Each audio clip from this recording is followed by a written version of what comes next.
Así que felicidades a todos. Sí, yo quiero felicitarlo a ustedes como compañeros, escritores y poetas también.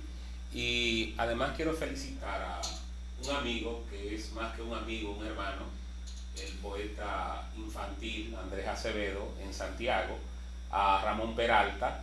Y quiero felicitar, aunque ya no estén con nosotros, a dos poetas que fueron grandes amigos míos. Uno de ellos fue Dionisio López Cabral, que es la única persona que ha logrado que se le conozca como el poeta por antonomasia.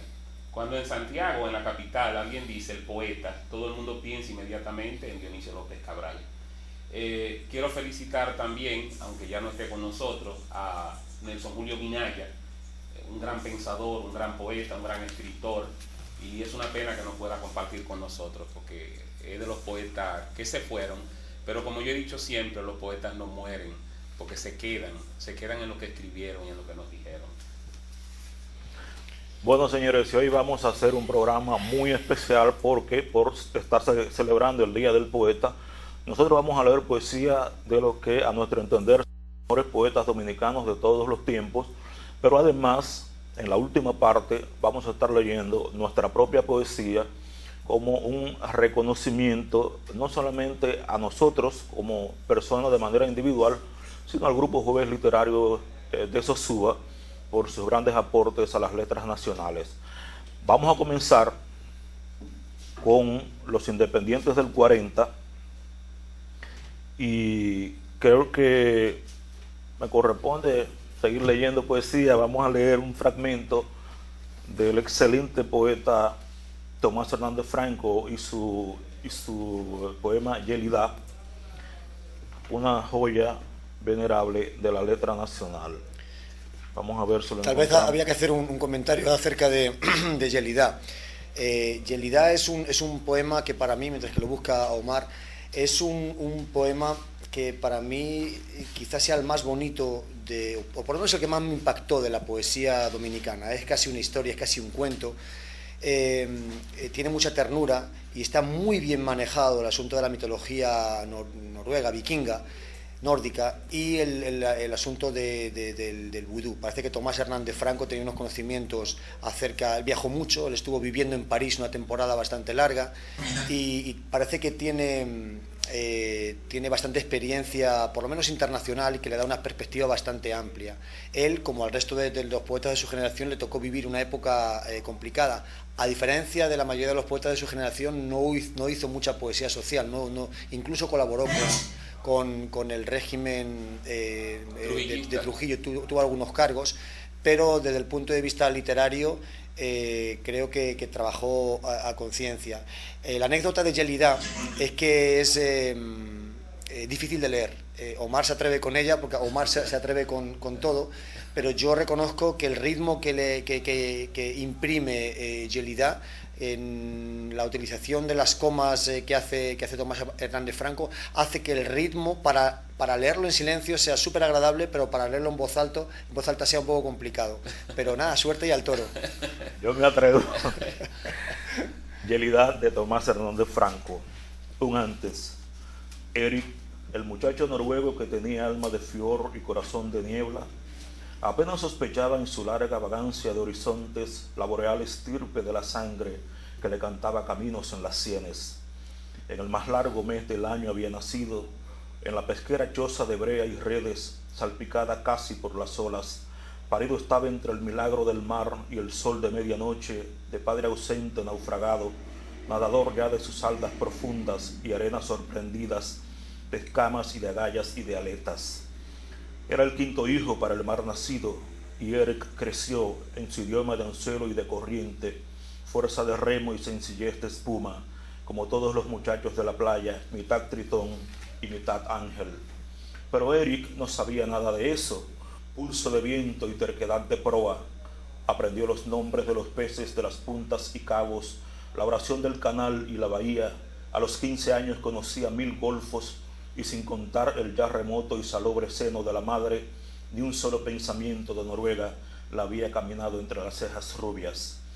En un anual calafateo de lanchas, llamas, estopa y brea, Eric tenía 20 años y ya era virgen dentro de sus botas de hule. y creía que los niños nacen así como los peces en la noche quieta de los reposos del mar. Pero el tío piloto contaba entre dientes largas historias de islas con puertos bruñidos y azules, donde centenares de mujeres desnudas subían carbón al barco, donde había pájaros verdes sirviendo de palabras obscenas y donde en la noche florecía el burdel con hondo aliento de tan-tan. El tío mascullaba una lejana canción de sol y cocoteros en lengua que no podía ser noruega y que ponía en el pulso de viento de Eric pequeños remolinos. A los 22 años Eric tenía la mirada gris azul densa de su alma puesta en dique y una voluntad de timón y de quilla por llegar a las islas de las montañas de azúcar, donde, decía el tío, las noches olían a cedro como las barricas de ron. Eric sabía que los marinos noruegos siempre desertaban en las islas, pero cuando estaban bien borrachos, los capitanes los metían a patadas en las bodegas sucias y entonces volvían a Noruega, flacos y callados y tristes. Con todo y las patadas, el marinero Eric ya estaba en ruta. Excelente introducción. Lo increíble es cómo Tomás Hernández Franco logra contar casi en forma, en prosa, una historia poética por todos lados. El amor de una negra y un blanco en una isla del Caribe, que es la historia por antonomasia. Pero es que describe también los paisajes y sobre todo las sensaciones, que por un lado es poesía, claro, porque las sensaciones están así a flor de piel, pero es una historia, es una narración, y como es poesía ya de verso libre, se parece mucho a un cuento. Hay una historia que aparte de las sensaciones hay un hilo para seguir y se parece muchísimo a un cuento, y además es un cuento bonito, una historia que apetece seguir leyendo. Yo no sé, es muy larga y hay varios momentos.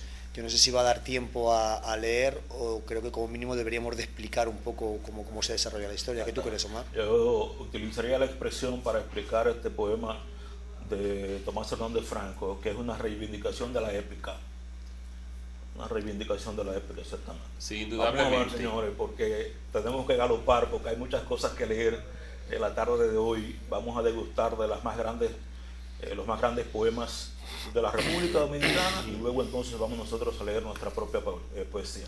¿Con qué seguimos, Ramón? Bueno, yo quiero leer a Franklin Mieses Burgos, que es el poeta dominicano que yo considero, en mi humilde opinión, el poeta por antonomasia de este país. Junto a Manuel del Cabral, lo único que las líneas son diferentes. Manuel del Cabral es un poeta mucho más realista, mucho más cercano a nosotros. El otro es más surrealista, que es Franklin Mieses Burgos, que es el preferido mío. Hay un poema de Franklin Mieses Burgos que se llama Poesía, que está hecho de adjetivos. Justa, precisa, estricta, estructurada, concisa, vaga, leve, estremecida, amorosa, sensible, apasionada, desnuda, reluciente, amanecida, solitaria, profunda, desolada, fresca, primaveral, humedecida, telúrica, celeste, idealizada, infinita, finita, sorprendida, atenta, desvelada, vigilante, cavilosa, serena, delirante, humana, religiosa, grave, impía, enigmática, franca, misteriosa, entrañable, ligera, vaporosa, única, eterna, universal, poesía. Me hubiera gustado que Vicente Huidobro, el famoso poeta creacionista chileno, hubiese leído esto. Me dijo que el adjetivo cuando no da vida mata en su arte poética. En este caso, da vida. Señores, Franklin Mieses Burgos construye un poema simplemente de adjetivos. El único sustantivo que aparece es poesía, sí, al final, y es una construcción genial la de Franklin Mieses Burgos. Pero hay que reconocer que es arriesgadísimo. Sí.